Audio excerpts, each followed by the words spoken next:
Hi guys, the show BBC Question Time likes to have on a variety of guests. And that includes people who couldn't tell their arse from their elbow.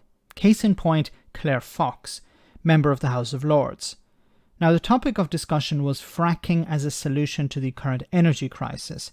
And how does the old saying go, better to remain silent and be thought a fool than to speak out and remove all doubt?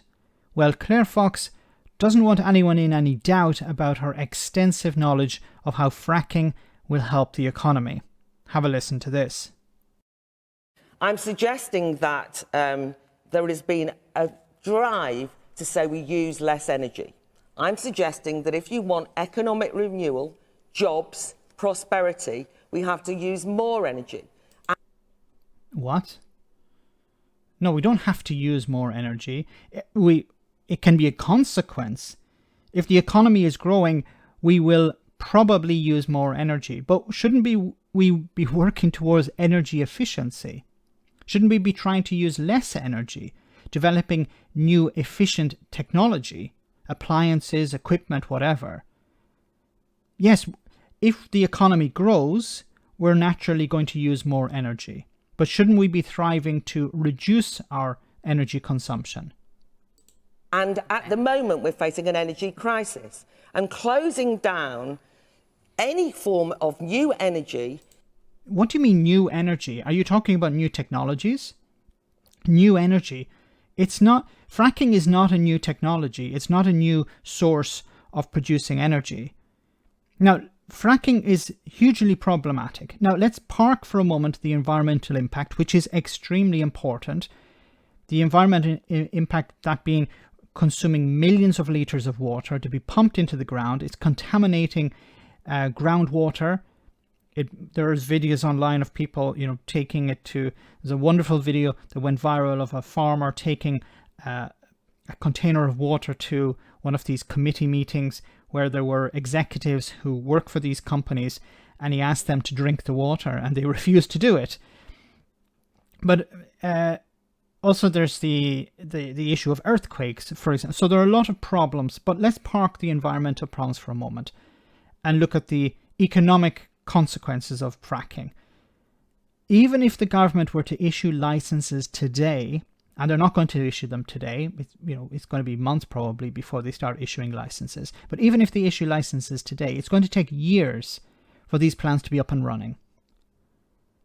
And even if those plants were up and running today, which they're not, as I said, it's going to take years, even if they were up and running today, the amount of gas that they would extract would have a marginal impact on the price of gas, because gas is purchased on the international market.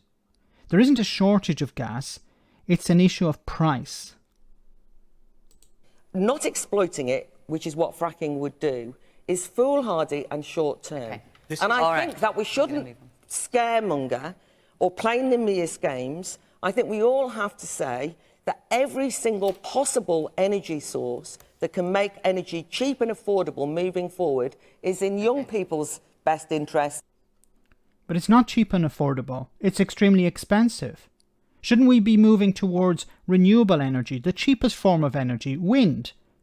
Why aren't we moving towards that? That's much cheaper than fracking. It's much cheaper than natural gas being brought in from abroad or being pumped out of the North Sea. But Claire Fox is not supportive of that. Why? She's talking about young people, and she wants to bring in types of technology that are old and are damaging to the environment instead of wind, which is clean and cheap. And will help us counter the recessionary trends that we're seeing at the present time. I love the expression of this lady in the centre. She's like, please let me speak, because Claire Fox is talking absolute codswallop. I'm trying not to swear. It's not affordable. It's not going to avoid a recession. This is absurd. The idea that, if we frack, we can avoid a recession. The Bank of England, the central bank, has said a recession is coming. That's why they're increasing interest rates. The OBR have said there's a recession coming. So this begs the question, why the hell is Claire Fox on BBC Question Time?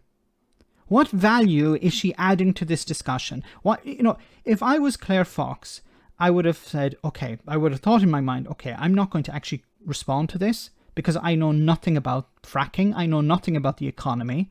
So it would be probably better for me just to say, sorry, move on to the next guest because I would prefer to remain silent. But no, her mouth starts and her brain eventually kicks in after.